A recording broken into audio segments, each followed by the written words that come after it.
minutos. Justamente tenemos contacto a esta hora con el ex candidato presidencial y senador Iván Cepeda. Doctor Cepeda, bienvenido, buen día. Buenos días, es un gusto saludarlos. Quiero comenzar este diálogo por la noticia que acabamos de contar. Senador, usted que hizo parte de las negociaciones del acuerdo de paz, de esa participación política para comunes y las víctimas, ¿qué opina de que hoy 11 de los 16 representantes de las curules de paz estén manifestando su apoyo a ese proyecto político del presidente electo Abelardo de la Espriella?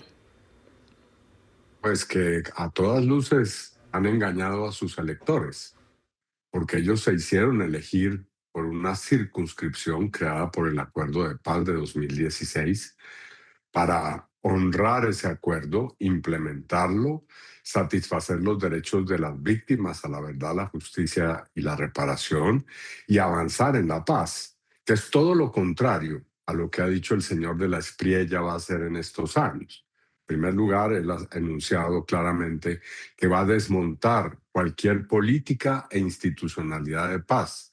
En segundo lugar, ha dicho que va a intentar acabar con el acuerdo de paz de 2016.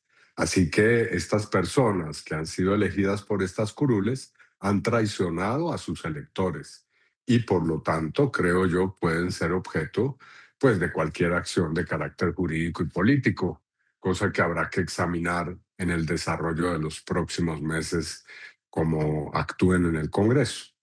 Sí, senador, pero empecemos también hablando del otro hecho político que se presentó en las últimas horas y es tal vez ese apoyo del Pacto Histórico al Centro Democrático en las elecciones, puntualmente de la presidencia del Senado. Le pregunto, días antes ustedes como bancada se reunieron con el presidente Gustavo Petro. ¿El jefe de Estado dio la instrucción al Pacto Histórico de apoyar a Honorio Enríquez? Nosotros hemos tomado esa decisión como congresistas y como bancada con relación a un hecho fundamental y era no dejar la presidencia del Senado en manos del gobierno nacional o de lo que será enunciado como gobierno el próximo 7 de agosto y buscar elegir, en este caso, a un representante de una formación política distinta, que es como se ha visto el Centro Democrático. Esa decisión obviamente se conversó en la reunión con el presidente y efectivamente ahí están los resultados. Hemos tomado una decisión, la hemos cumplido y esa decisión hay que verla a la luz de lo que es. No hay que llevarla a otro plano, es una decisión en torno a una elección, esa elección se llevó a cabo, se logró cumplir el objetivo inicial que era evitar la elección del señor De Luque como presidente del Senado y bueno, veremos qué más sigue ahora en el desarrollo del trabajo parlamentario y del Senado en concreto. Senador Iván Cepeda, permítame regresar al tema inicial. Usted habla de traición desde las curules de paz a los electores. ¿Es que acaso nadie se puede dentro de la política y más en el legislativo mirar cómo van a ser estos 4 años que vienen y acomodarse de acuerdo a las circunstancias políticas? ¿Eso significa una traición? ¿Ustedes también se acomodaron para llegar a dejar otro presidente en el Senado de la República? No, nosotros no nos hemos acomodado a nada. No, eso no es cierto lo que usted está diciendo. Nosotros tenemos un programa y lo estamos cumpliendo. Hemos elegido a una persona y eso no significa acomodarse a ninguna circunstancia. Dejémoslo totalmente claro. Es una elección puntual de un cargo. Pero se acomodaron al tema de la presidencia. Es una elección puntual de un cargo. Eso no tiene nada de malo, no es un pecado tampoco, doctor. No, usted sí lo está poniendo como si lo fuera. Dice que para acomodarse, ¿no? No nos hemos acomodado. Bueno, no sé qué sea para usted acomodarse. Sí se acomodan, pero si quiere le respondo la pregunta. Bueno, sí. Y la pregunta es sobre estos señores. Usted dice que efectivamente, pues en política la gente cambia de opinión. Sí, pero cuando se hace elegir con un propósito y llega una corporación a hacer algo que le ha dicho a los electores precisamente no va a hacer, que es traicionar el acuerdo de paz, pues sí, ha engañado a los electores. Estas personas fueron elegidas a través de unas curules que fueron creadas, hay que recordarlo, por medio del acuerdo de paz. Si llegan al Congreso y van a estar trabajando para un gobierno que va a intentar destruir el acuerdo de paz, es obvio que han engañado a sus electores. Sí, senador, usted hace unos minutos nos decía que incluso las personas que hoy ocupan las curules de paz pueden ser sujetos a algunas acciones jurídicas. Puntualmente, ¿a cuáles acciones jurídicas y por qué? Pues precisamente porque han engañado al elector. Cuando estas personas fueron elegidas, prometieron defender el acuerdo de paz. ¿Por qué? Porque sus curules fueron precisamente obra de ese acuerdo. Es decir, en los electores que en los territorios concurrieron a votar por ellos, lo hicieron creyendo que ellos iban a defender el acuerdo de paz y que iban a defender la paz. Yo no sé si ustedes lo han visto, pero no he escuchado ninguna declaración del señor de la Espriella distinta a que va a acentuar la acción militar y a que va a desarrollar pues acciones incluso con militares de Estados Unidos en los territorios de donde vienen precisamente estos representantes de la Curules de Paz. Bueno, senador Cepeda, hablemos ahora de lo que va a pasar a partir del 7 de agosto. ¿Cómo va a ser su papel, su rol desde la oposición? Y también se lo pregunto porque tenemos entendido que a partir del 7 de agosto el presidente saliente Gustavo Petro va a ser líder entonces de la oposición. ¿Cuál sería su rol entonces? No, el liderazgo de la oposición lo ejerzo yo. El presidente ha aceptado mi propuesta y la propuesta del pacto histórico de ser presidente de nuestro partido político y obviamente pues es una figura con la cual nosotros estaremos permanentemente en consultas y en conversaciones, pero la oposición la vamos a ejercer tanto en el Congreso como fuera del Congreso y yo lideraré ese proceso.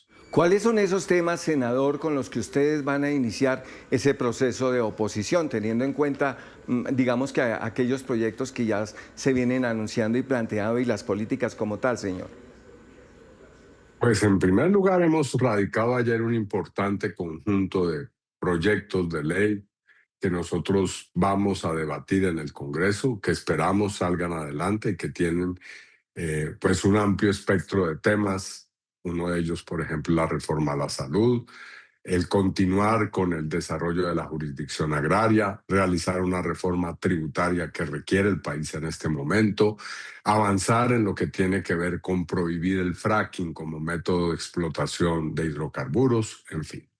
Pero también, obviamente, vamos a debatir y hacer control político en torno a lo que vaya mostrando y ejecutando el gobierno. Ya el señor de la Espriella anuncia que va a, digamos, va el día de su posesión a sacar cerca de 90 o más decretos que algunos dicen pueden tener fuerza de ley. No sabemos si están ya haciendo alusión a declarar un estado de excepción para poder hacer decretos ley. Esa es una posibilidad que puede ocurrir.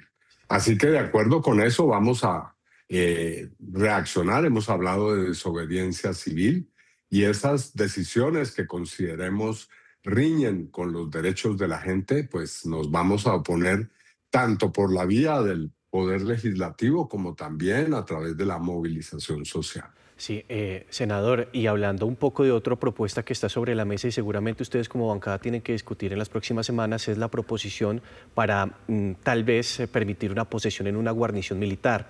Ustedes como pacto histórico y teniendo como antecedente la votación para la presidencia del Senado, ¿tendrían en este momento el apoyo o la fuerza suficiente para permitir que la posesión sea en el Congreso de la República y no en una guarnición? No, yo he anunciado claramente que yo no voy a ir a la posesión, sea en una guarnición militar, sea en el Congreso o en otro lugar. Y no lo voy a hacer porque lo he dicho, no reconozco la legitimidad de quien será ese día posesionado como presidente de la República. Así que, ¿dónde se hará?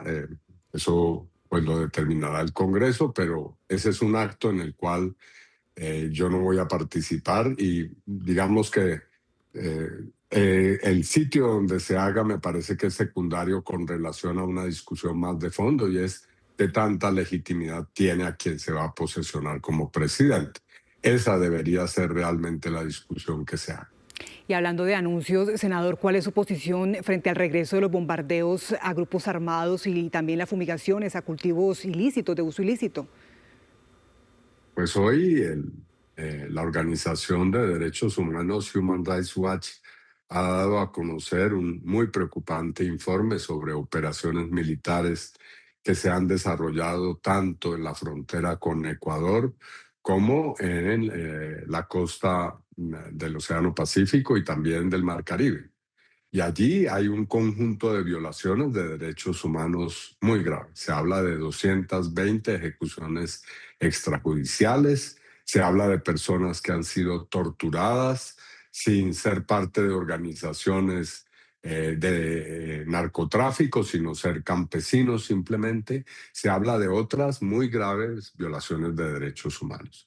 Así que lo que nosotros advertimos es que puede comenzar un periodo de violaciones masivas y crímenes de lesa humanidad en Colombia.